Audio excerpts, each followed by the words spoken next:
Good afternoon. Hope all is well. Hopefully everyone is staying safe and remaining safe.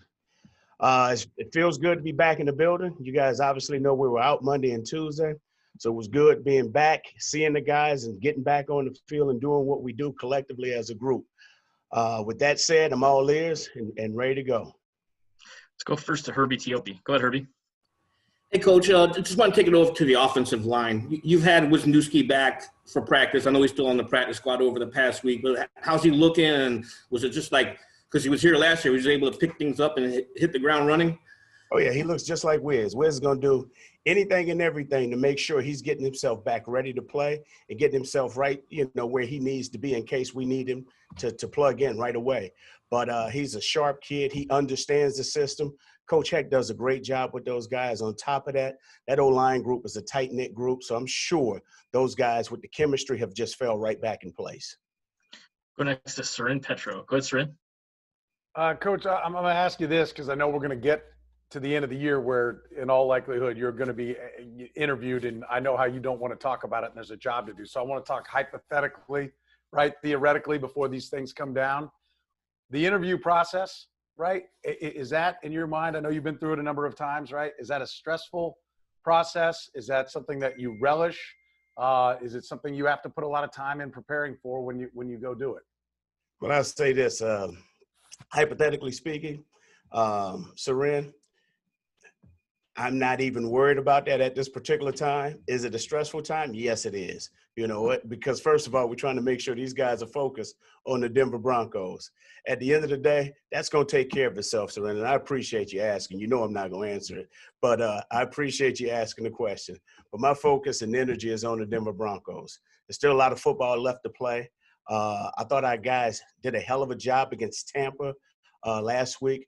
There's some things that we need to clean up and address and finish. So we want to make sure that we're focused and we hit the ground running, hitting on all cylinders come this weekend.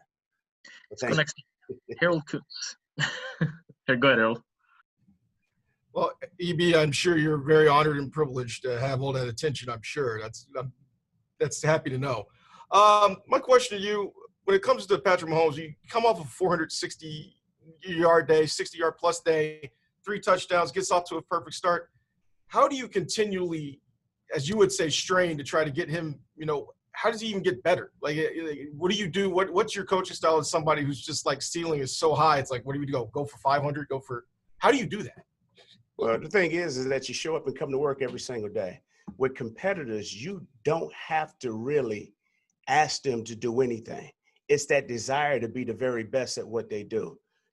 As much as a great game Pat had last week, there's some things that he could have did better. And there's some things that he wants to clean up to help himself to improve, but overall to help us to be better moving forward. So there's that self-motivating pride and ego that's within him. And that's the thing that gets him going. But on top of that, collectively, he understands the importance of all of us doing something and improving together. Because when it's all said and done with, we all have to be on the same page. We all have to be in sync and in chemistry and syncing in rhythm with one another to make sure that when it's time to go, we can go. And I'll say this, our guys, like I said, I'm going to keep going back to this. I thought our guys did a hell of a job. But there was a point in time when we got out of syncing and rhythm in that game. And we got to eliminate the self-inflicted wounds. Those are the little things that we are striving for to improve and to get better. Those are some of the things that Pat wants to work on as well. Let's go next to Pete Sweeney. Go ahead, Pete. Hey, Coach, I just want to zone in on the final 2 or 3 minutes against the Bucs where Pat kind of just took control of the game. How much in rarefied air are we getting when it comes to just his instincts and almost muscle memory of the fundamentals of what to do in particular situations? You know what? I think Coach Caffrey does a heck of a job with him, every single day, whether it's in the meeting or on the field in individual periods. I thought he did a great job. I mean, he made some great throws down the field. But you know what? He made key plays with his feet at the right particular time. And that was huge. Those were things that are defining moments, and those are things that help us to get through a few humps. And it helped define that game as we went along.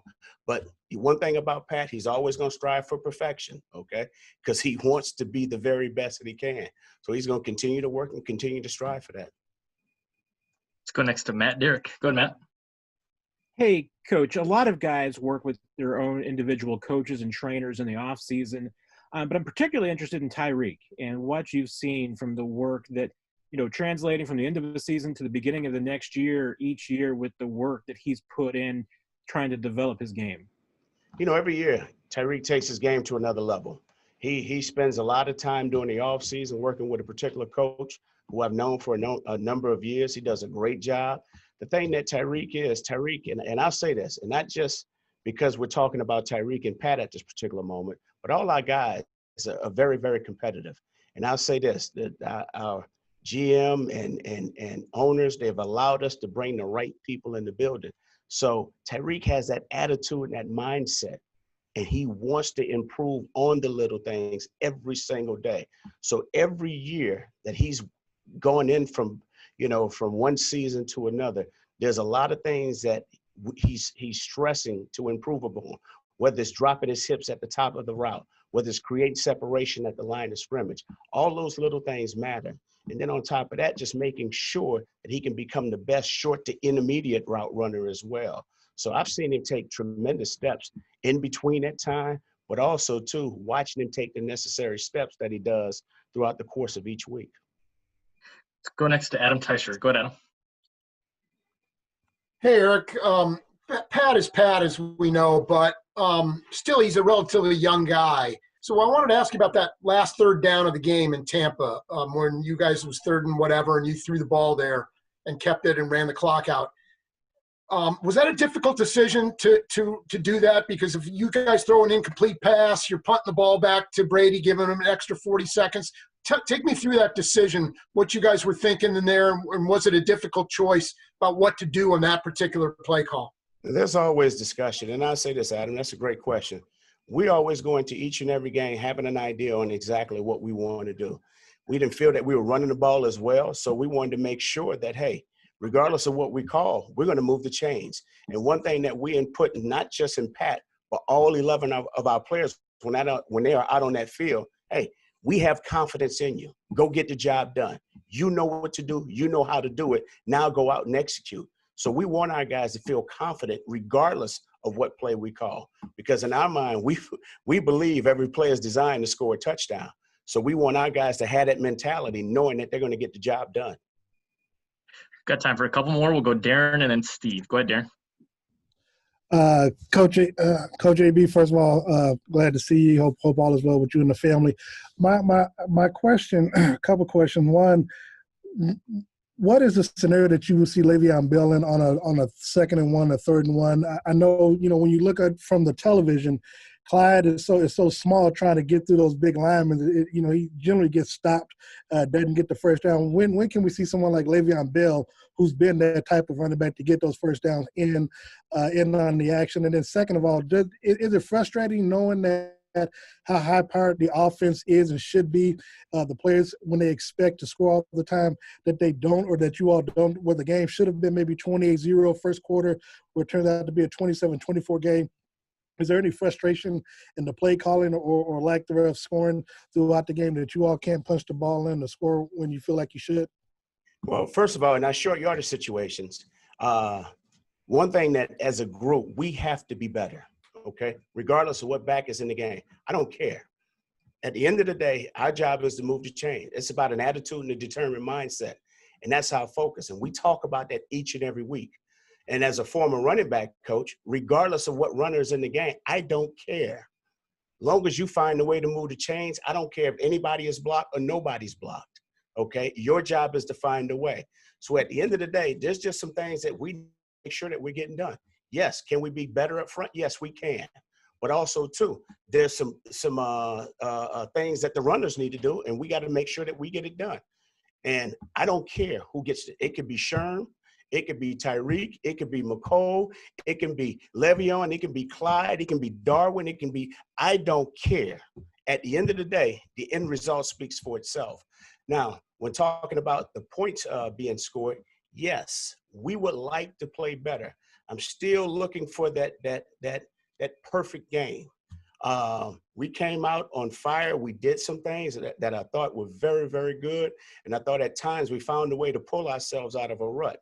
But one thing that we've talked about each and every week is the self-inflicted wounds. We got to eliminate the penalties, and we got to eliminate the mental errors at those particular times.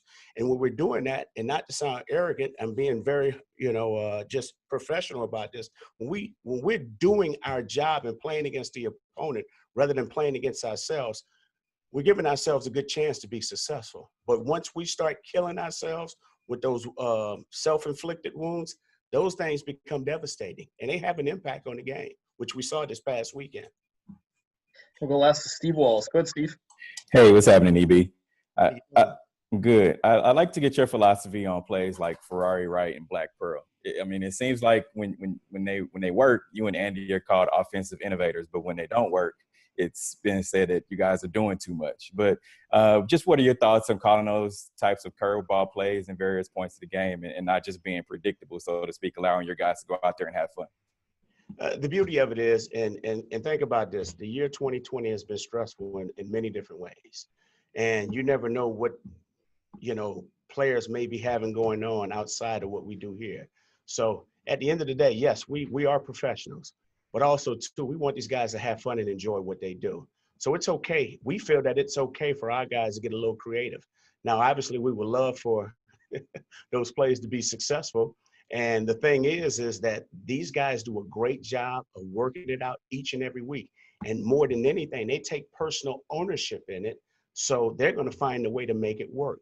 So when it's all said and done with, it's not that we're going out there trying to be predictable. No, we're keeping our guys in tune and involved. But on top of that, they understand the responsibility and the accountability that has to be held. And also in making sure that they execute and getting it done.